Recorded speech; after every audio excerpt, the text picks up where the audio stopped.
Пожар попладнево зафати дел од покривот на спортската сала. По пријава од очевидец, веднаш на терен излезе екипа на територијалната противпожарна единица Куманово. По брзата интервенција, пожарот беше ставен под контрола. Овој месец беше препон со пожари и денеска. Макамачеме со пожарите. Добивме повик конкретно за спортска сала пред неколку половина 45 минути. Навремено со најбрзо стигнавме што можевме и успеавме да го зафатиме. Тоа веќе беше почето дел од покривот, меѓутоа со начочните напори, со наша брза интервенција успеавме да го, како и многото пожари во овој месец што не зафати ширум нашата Куманово, и успеавме да го санираме со мала штета и со наша врза интервенција.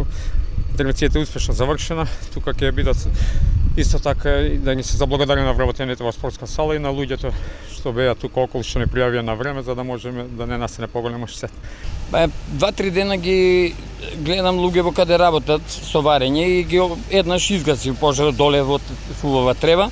Ги кажав дека не е време за варење и дека може да се деси нешто. Значи денеска случајно излегов од објектот, кога гледам ми стигнале од Скопска пивара гајби да ги дадам. Пошто објектот Мио стадион, тука сум како концесионер и кој го инвестирам 20 години. Во моментот гледам гори пламени, јазли големи, викам не може друго, викам му вртев на Тони Раденковиќ кој во Салава работи, го имам како пријател од фудбалски карактер. Увелам салавата ви гори. И во истиот момент и пожарникари ги викнавме. На време, среќа на време излегов, случајно излегов. Значи да не излеговме случајно, сето тоа кој знае како ќе се завршиш.